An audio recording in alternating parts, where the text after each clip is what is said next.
In this video, I am exploring 10 questions which can help you in understanding PMI-ACP exam.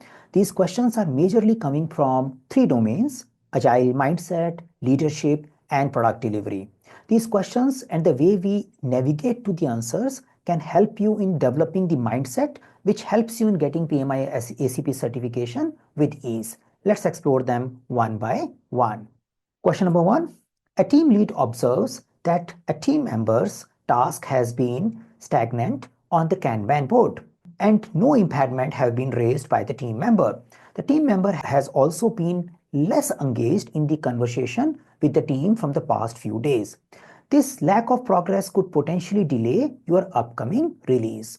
So some information which are clearly coming is that work is not moving, so something is getting stuck. At the same time, the team member has not raised any concern related to that. That's the second observation. And the third observation is you also observe the team member is not much engaged with the team in the conversation. So these are 3 observations of what should you do as a leader in this particular situation. Option number 1, organize an in-person team building activity to foster team engagement. A good idea, but we have 3 problems. This particular option is targeting the third problem indirectly, that let's increase the engagement, but the other 2s are not addressed. Let's see if we get a better option. Challenge the team member by setting ambitious goal to improve performance. Possible, but you may want to go and understand what is happening before you talk about let's do more. It is something that you are trying to give a solution without even understanding the problem. So a B is definitely not a good idea. Let's move to the option C. Meet the team member to discuss observation and identify the root cause. That looks great. You definitely need to demonstrate empathy. You need to understand what is going on, and probably we can find out what should we do based on that finding next. And that seems to be a good strategy. Option D, pair the team member with the high-performing teammate to boost productivity. Possible, but there is it is not going to take care of the idea of possibly the person is not getting engaged, may not be having motivation. So there could be many things which might be making this behavior happen. Directly putting a solution of team building activity or tagging this person with a high performing team member may be not suitable, because it demonstrates as a leader that I'm jumping to the conclusion without getting into the details of it. So when I'm doing PMI-ACP exam, I always focus on first I empathize, I try to listen, I find out the root causes of the problem, then only collaboratively we find out what should we do about it. The solution should be created jointly rather than I push the solution to a team or a team member. So that's why the option C in this particular case looks great. So this is something we can say that this option is the good option for our question. Okay, so let's move forward. Question number 1 done. Now, if you try to look into the mapping of the domains, yes, it is covering majorly the leadership domain, and leadership domain has a big task called empower team. I personally feel that most of the leadership tasks has some element of team empowerment. So I need to demonstrate as a leader emotional intelligence. I need to support the team. I need to empathize with them. If something is going wrong, I need to connect to their problem first. I need to take a non-verbal clues as well. So here, if I'm observing the team member is not engaged, I definitely need to see the non-verbal clue. And the task to facilitate problem resolution focuses on I need to investigate the root cause. I just can't jump into the solution. So this way we can see that this particular question helps us in understanding the two tasks of leadership domain. Moving to question number 2. During sprint planning, the team identifies fewer ready and prioritized items than usual, leaving some capacity unallocated. It was hoped that additional work would become visible during the sprint, but this did not happen.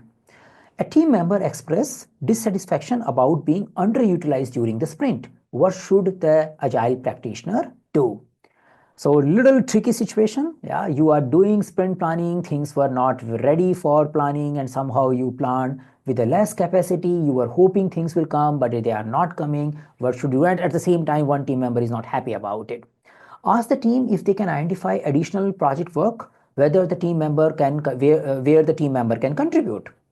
Good idea in general, because it shows the engagement and empowerment to the team. You are listening and trying to find out solution collaboratively. So it's a good potential. Let's move to the option number second. Request human resource to temporarily transfer the team member to a different team for the sprint. Now, in a general traditional mindset, you may think like this, that, okay, if I don't have a work, why don't I give this person to something else? And then we will take the person back. But in the agile way of working, our intent is that the team dynamics will change if we are moving people in and out from the team. We need to work collaboratively, and we need to assume the people are 100% allocated to this work. So I am not in the favor of moving the person out from the team because he is not busy here, and that too temporarily. Not a good idea.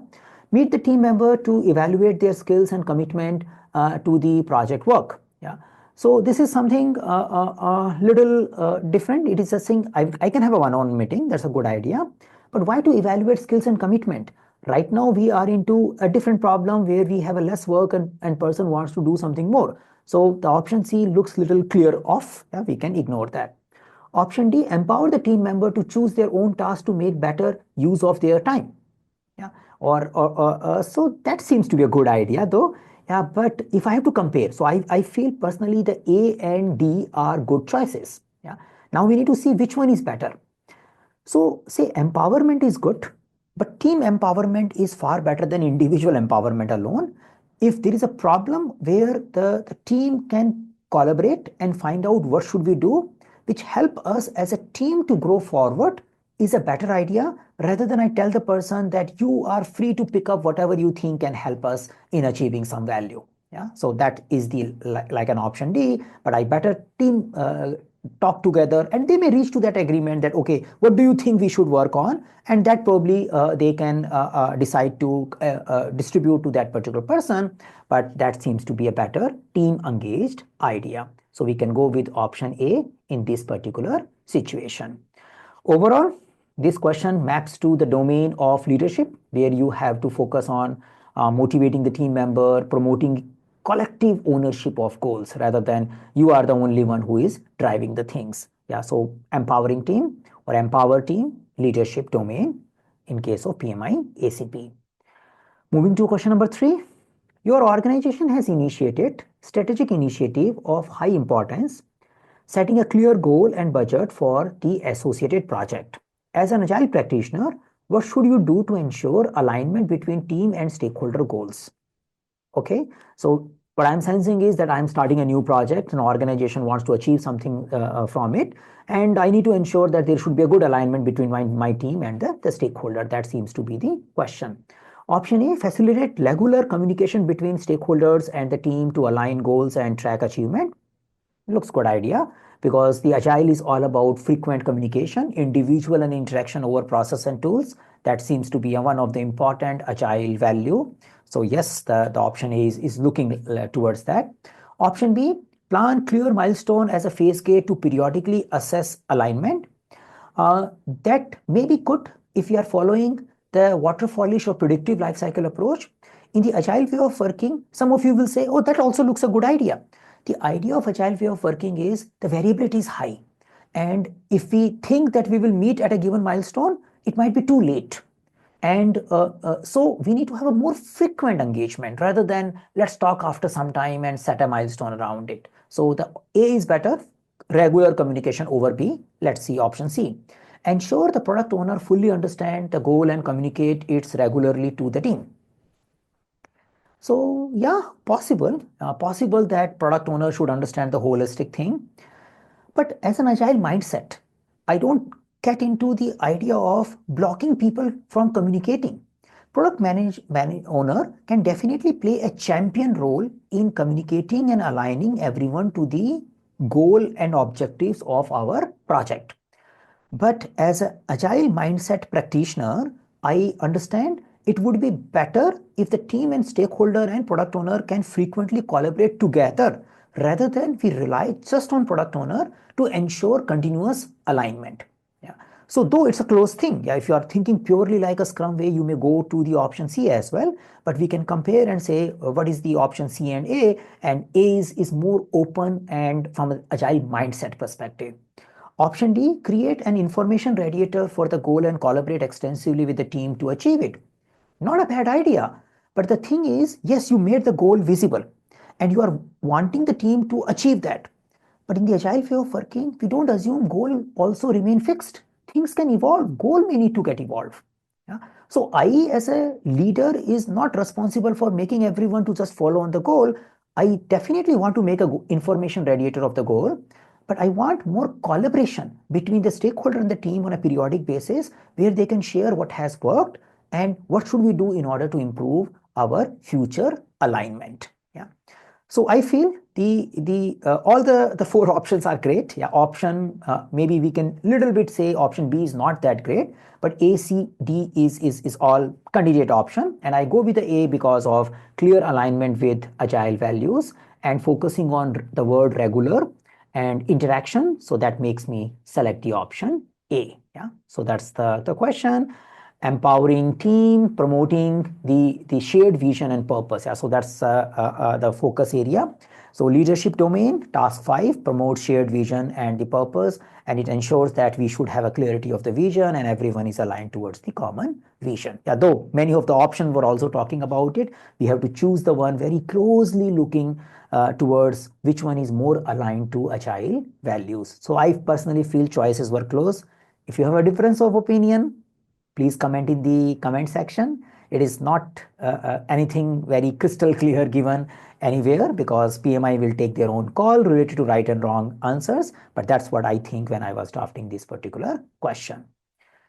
Going to question number 4. So an agile practitioner observes that the team completion of user story during the sprint is inconsistent. Many user stories have vague details when planned, leading to new discoveries, change in size, and misalignment with the sprint goal. Yeah. What should the agile practitioner do? Okay, so what we are observing is the team is picking work in the sprint planning meeting. Some work is not well understood, and that is creating some things are working and some things are going against the sprint goal. So that is creating confusion. That seems to be the situation. Looks like stories are not well refined. That seems to be the case. What should we do? Option A, work with the product owner and the team to ensure user stories are clearly defined before the sprint planning. Not a bad idea. Looks good. Yeah. Let's see other option, but this looks good. Organize training for the product owner to improve their ability to clearly define user stories. Not a bad idea either, yeah. But they are directly jumping. Now I get a little suspicious. When I get a two great idea which are available, then I think both may be not right. Yeah, let's see. Because I'm directly jumping into the problem is with the product owner in the option B. Yeah, so I need to fix him. Yeah, that seems to be coming. And option B is, A is saying that looks like we need to come up with a clear understanding in the beginning of the sprint itself, which is not a bad idea, but that seems to be one particular solution. Let's see. Option C, guide the team to take responsibility for clarifying user story and plan for uncertainties during the sprint. Great, that looks also good. Yeah. So I think this question is going a little crazy where all options are looking good. Yeah, the team should take a responsibility of clarifying user stories, and we do need to plan some contingencies or uncertainty during the sprint. That seems to be a good idea. Option D, collaborate with the team and product owner to identify way to improve predictability in the sprint planning and execution. That seems to be easy. Yeah. So though all are good, but the D is saying, let's not jump to the solution. Yeah. And let's find the solution. Yeah. So when you have such kind of option available, not necessarily all the time you will get such kind of options, where you see a very good looking solutions. And if you have a more than one good looking solution in the question, then you become a little conscious and you try to find out, do I have a safe option which talks about let's collaborate. Yeah, let's work in the empowered team manner. Yeah, you are the one who will figure it out. I'm not telling do this, do this, do this. Yeah, I'm taking a back seat. So in the option A, B, and C, I am taking the front seat. I'm trying to solve this problem. But in option D, I am behind. That's the right answer. Yeah. So in the agile practitioner, in agile leadership, leading from behind is the good idea, not from leading from the front. So collaborate with the team member and product owner to identify ways to improve productivity in a sprint planning and execution. That seems to be good. And most likely you will do this collaboration in a retrospective meeting, but that's a good option.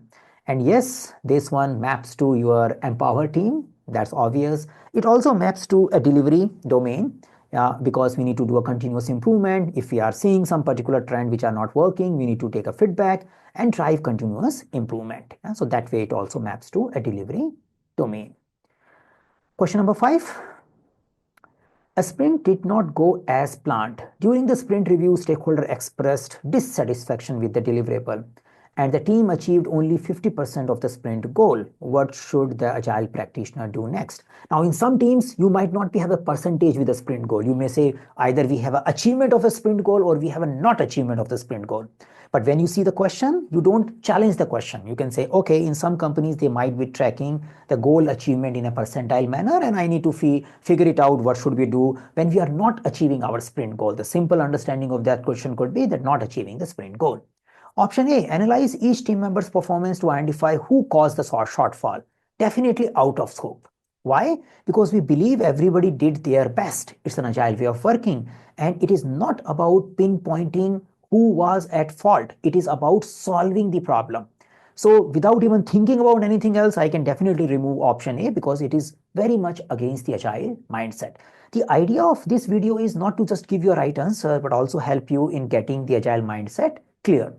Option B, facilitate a retrospective session to help the team reflects and develop a corrective actions and plan. Very good idea. It looks like a previous question as well. This is good, yeah, as of now. Motivate the team to move on and suggest they recover the lost time in the next iteration. In a way, you are closing eye from the problem. Yeah, at least that's how the question is indicating. And question is showing that it's a 50% miss. It's not a small miss. So encouraging team to just keep doing something which they are doing and not worrying about the problem is not a good idea. Yeah. So you are motivating. Motivating is a nice word, but motivating for avoiding the problem for a while and hoping that things will fall in place, not a good idea. Provide individual coaching to the team member and offer them skill improvements roadmap. A possible thing, but what this smell is coming in this particular option looks like people are the problem. And if we fix them, if we make them more productive, they will do wonder. That's not the agile mindset we focus on collaboration. So though the option was relatively easy to pick up B, but yeah, other choices has their own advantages and disadvantages. But here we can clearly say that yes, we want to collaborate together. I want to take a back seat. I want to involve the respective people. They will explore. And based on the exploration, we'll find out what should we do in a given situation. So we go with option B.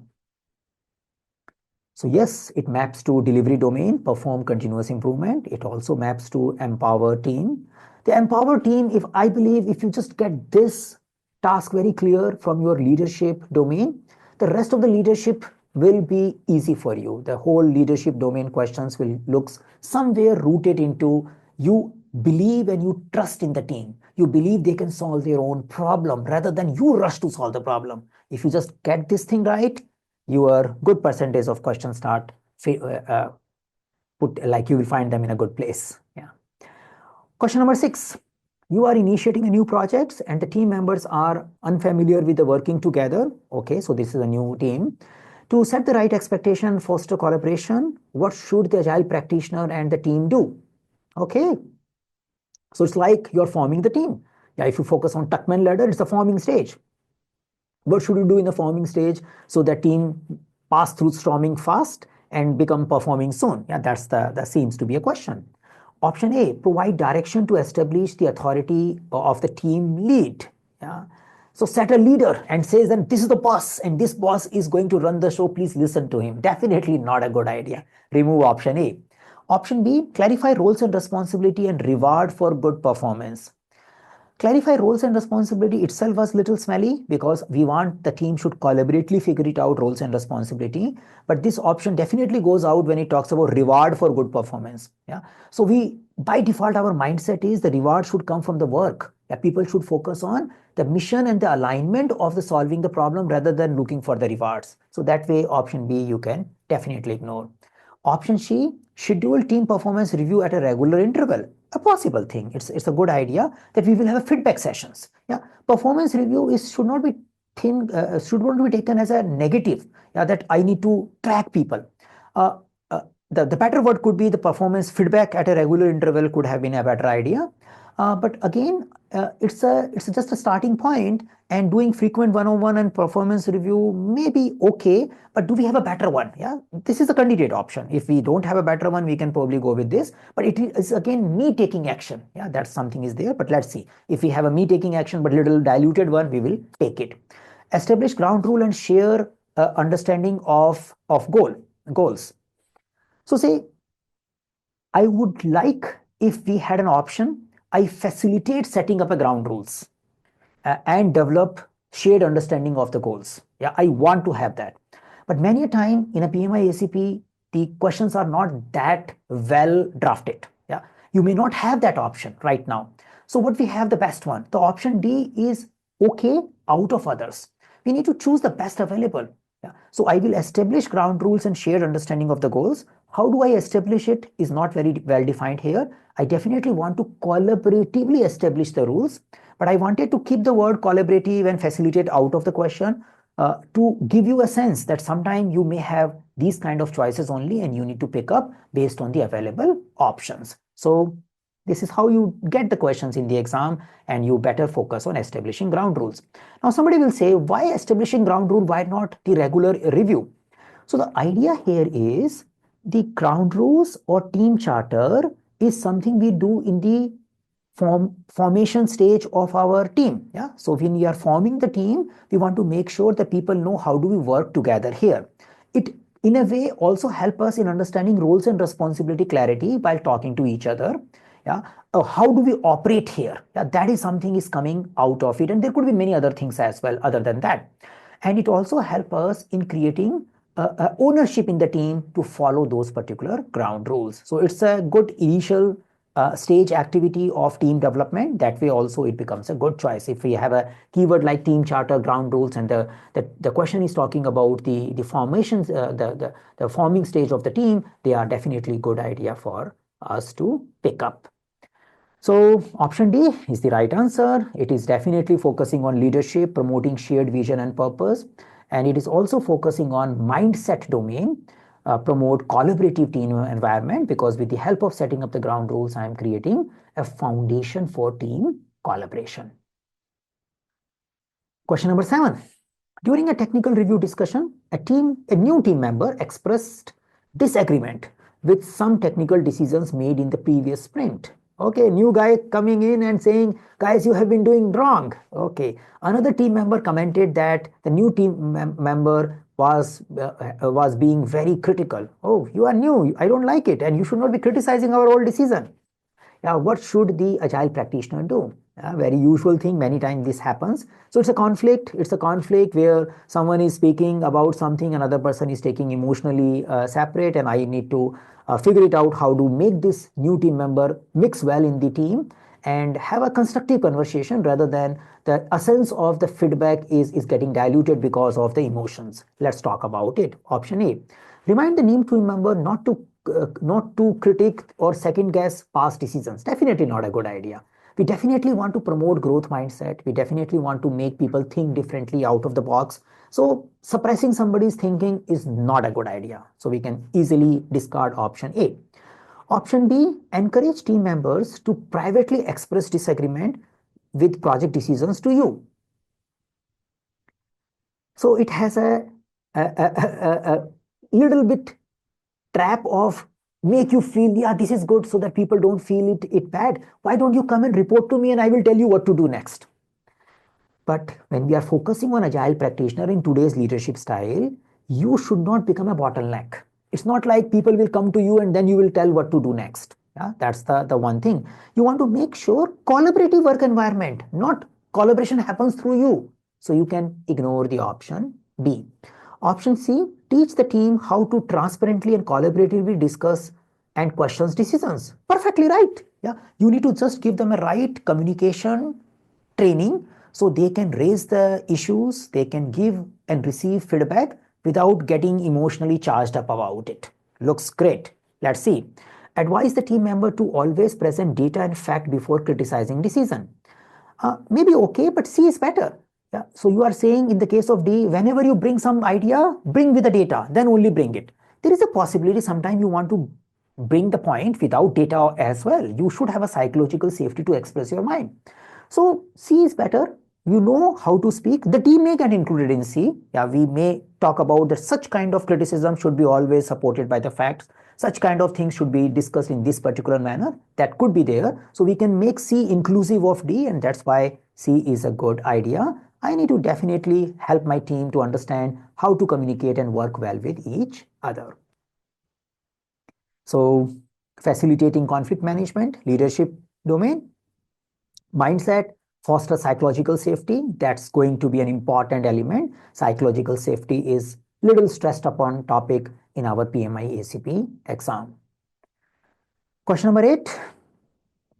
An organization transitioning to an agile framework as a strategy for achieving faster time to market, okay, mandates that daily coordination meeting occurs at 9 a.m. How should the agile practitioner respond? Okay, so your company wants to go agile and boss tells everybody should do daily stand up at 9 a.m.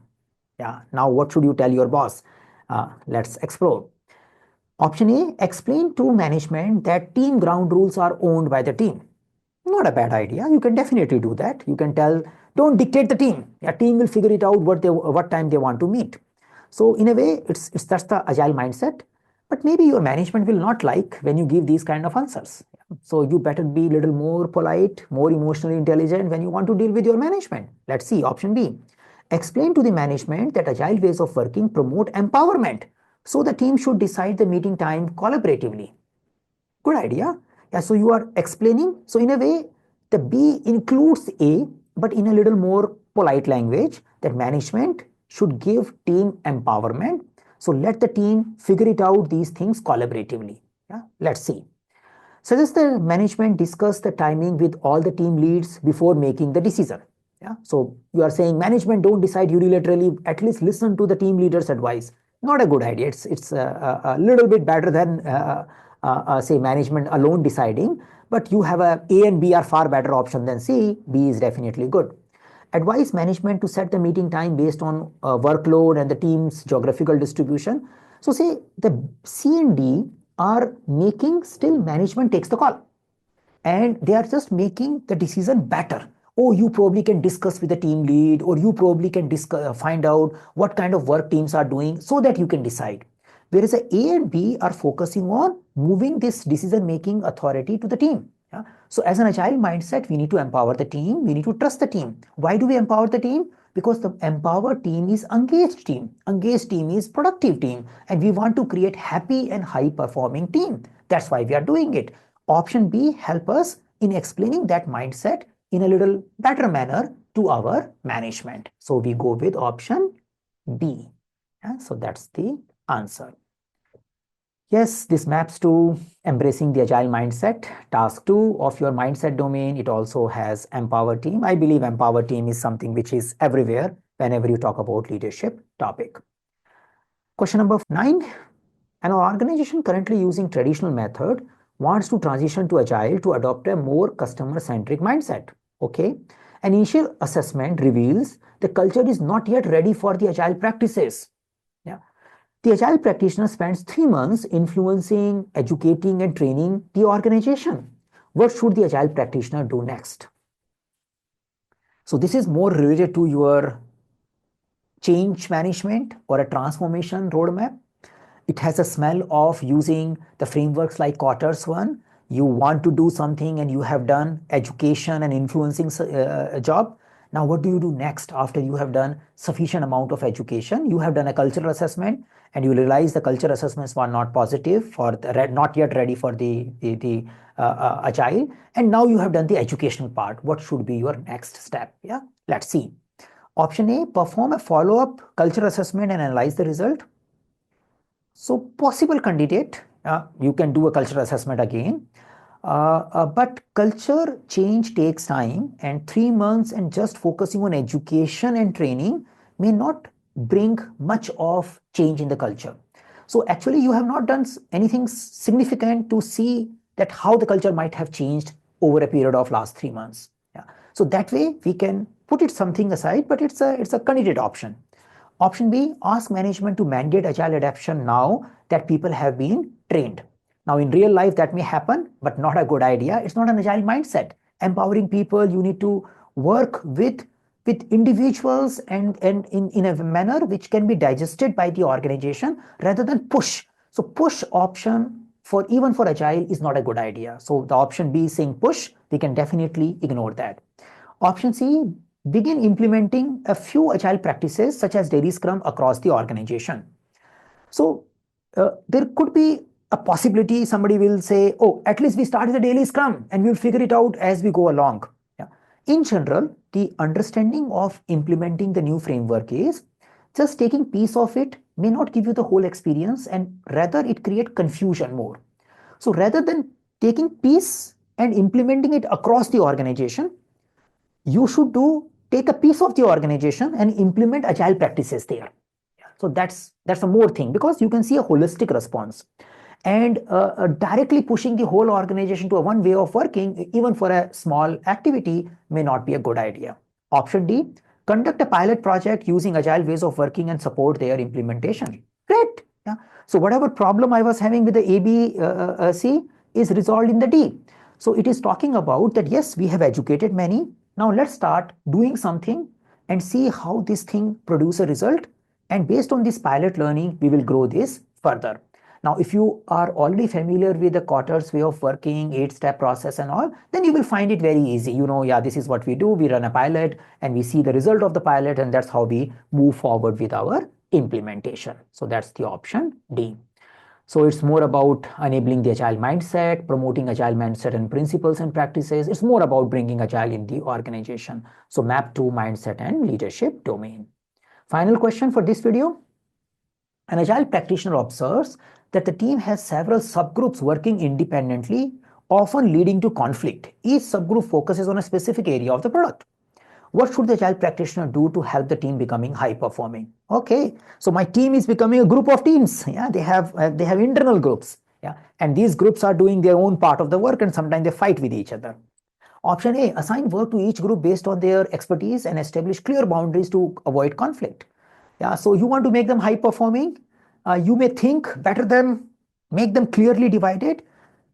Not a good idea, because you need to create a collaborative team environment. The mindset of Agile is collaborative. Why? Because we need to creatively talk to each other. The problems are not well defined. The problems cannot be divided into categories and boundaries very clearly. So your team has to work as a one unit. You can't create subunits in it. Option A goes out. Option B, promote competition between the groups by making their progress visible to each other. So I think it's far more worse than A. So yes, first you don't want to let the group exist, but if you think by mistake the group can there, then you may get into trap that why don't we make a competition between the groups so that they do better and we produce better result. Wrong idea. From an agile mindset perspective, collaboration. Collaboration is your key thing. You need to create a collaborative team environment, not to promote competition. Encourage the team to share knowledge, develop cross-functional skills, and reduce knowledge silos. Perfect. Yeah, collaboration. That seems to be a great idea. Create individual and group KPIs and conduct periodic review for track progress. In a way, I believe if you get the mindset of collaboration right, this is an easy question, because all three options are focusing on let's keep working in the subgroups. Yeah, that is not a good idea. And only the option C talks about dismantle these subgroups, make them together. Some of you may start thinking it may make them slow. No, maybe for a small duration, it could be slow also, because they may not be specialized in all the areas. But our understanding is T-shaped skills, cross-skilling, working with each other, reducing silos, collective ownership of the code, collective ownership of the result. Focus on collective ownership. If you get that collective ownership and collaboration clear in your mind, then you will find C option very obvious and easy to select out of these options. Now, this particular question, you can map to mindset and team empowerment space. Yes, yeah, that's the two thing. You promote collaborative team environment, collaborative. Task 3 of mindset. I believe this task will give you a lot of clarity about other tasks as well. So don't just think of one task. The collaboration, empowerment is something which will be always coming when you focus on agile mindset and agile leadership. So these were the 10 questions. We will post many more. Keep following our YouTube channel. If you want to get started with your PMI-ACP or need some assistance in your preparation for PMI-ACP, we do conduct live virtual classes supported by a lot of pre-learning, self-study material and mock test to make your PMI-ACP journey easy as well as develop the right agile mindset for your agile leadership.